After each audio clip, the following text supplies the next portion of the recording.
Some of my favourite tools in Illustrator are the perspective drawing tools. Now, perspective drawing is a technique used by artists to create a feeling of depth in their drawings. Here we have a flat plane, it's a chessboard, and I've placed it into a scene where we imagine a horizon line. Now, the horizon line in a drawing is your eye level, basically. That's what you perceive as being your eye level. And we'll have a look at what that means in the next couple of steps. Now, you don't need to follow along with me. I've opened a few images just to illustrate a point, but I will get you to follow along once we've explained the whole principle of perspective. Now, if I click on here, I can choose the next image, which is this one. And if you imagine I've tilted this chessboard on the y-axis, which measures distance from top to bottom, you'll notice that what happens is the lines going from this image converge towards a point on the horizon, and that's known as the vanishing point, and you'll see that all the lines of the chessboard converge towards that point. And by using this as a guide, we can create a feeling of depth. Now let's go to the next image. Let's have a look at this image of a beach. If you imagine this is a beach, you're looking at it, this is your eye line, and it's also called the horizon. And when you look at the horizon, that's where you stop seeing the ground, if you like, and you start seeing the sky. Now, it doesn't necessarily have to be the ground, it could be the sea, it could be a whole heap of trees in the distance or something like that, or hills. But that is the horizon, where the ground meets the sky. Now, if we click on this again, and we add some people to this scene, notice that if I place people in the scene, and I place their eye level at the horizon line, it will appear believable, okay? So it appears to me that they're the same height as I am, that I'm standing at the same level as they are. And that's what happens when you place people into a scene with their eye line matching the horizon line. But what happens if I make an adjustment to that? So if I go to adult view here, what I've done is I've scaled down this person. And because I've scaled them down, they look now like a child. But it looks like I'm the same height as the adult, so I'm an adult and I'm looking at another adult with a child. Now, if I go back to here and I choose instead a small child, and let's just zoom out a bit so we can see that, notice that I've brought the horizon line down to the child's point of view, and now I feel like I'm a small child looking at another small child and an adult. I feel like I'm looking up at this adult, and that's because this is the horizon line, and that's the same as the child's. So I'm either kneeling or the same height as the child. And then let's have a look at this one. This one, all I've done is moved that character up. I haven't made them a different size. And because I've matched the eye line of both characters, it makes it look as if that person is the same height as this person and the same height as me. They're just standing further away.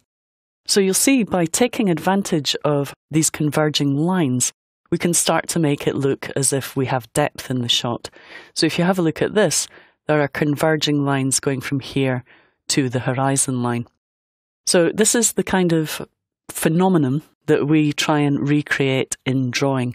And when you're just drawing without any knowledge of perspective, it can be quite difficult. So Illustrator provides a guide for you to help you. So what we're going to do now is open Perspective Drawing Start, which is just an empty document.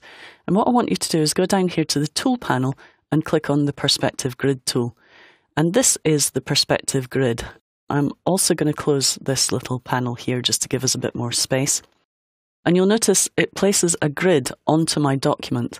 And this document, or this grid rather, has these little widgets that I can choose to control the grid. So I can make it bigger or smaller by pulling this one up or down.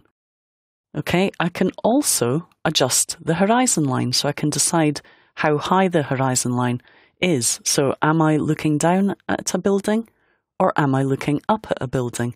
If I move the horizon line down, it feels like I'm looking up at a very tall building, especially if I just adjust the size of the grid a little bit. If I pull the horizon up, it starts to feel like I'm on top of another building looking down at this one. So you'll see by adjusting the horizon line, I can determine the height of the building or other elements within my 3D scene, or my perspective scene, I should say.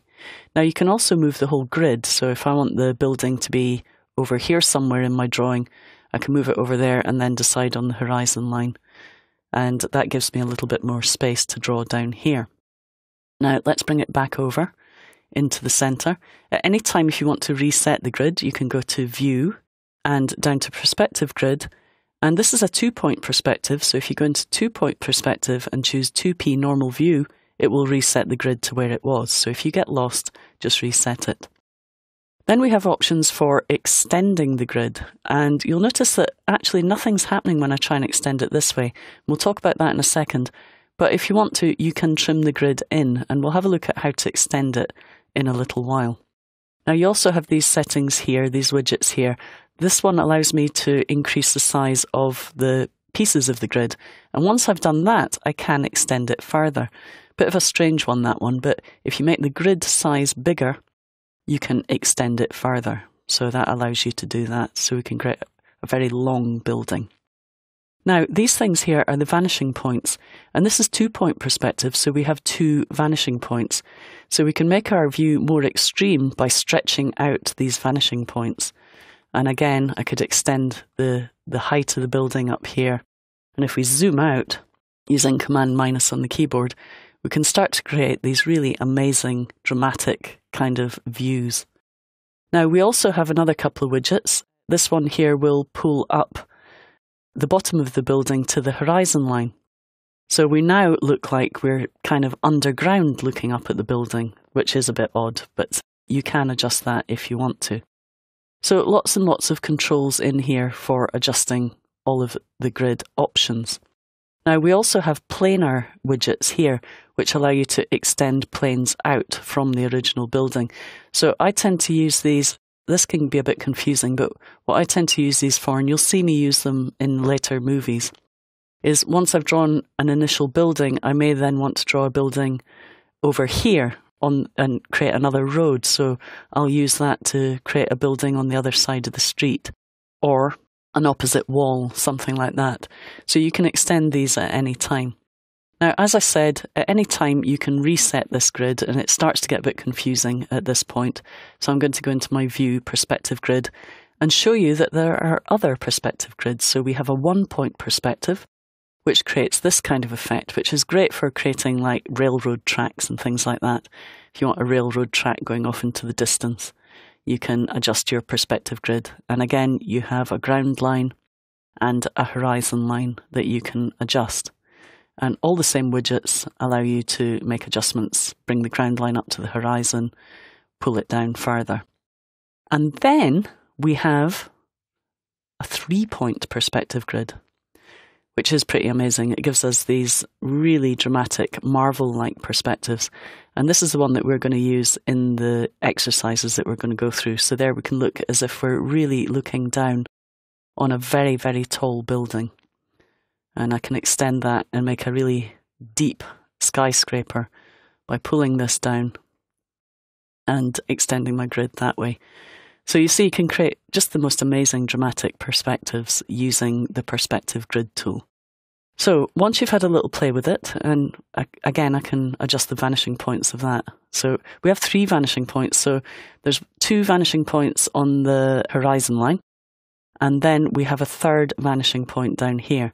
So you can even create weird angles like that, as if you're kind of sitting in a helicopter or something, looking down at the building. So create really extreme perspectives. So we'll have a look at how to use these in the next movie, but that's a little introduction to this perspective grid and perspective drawing.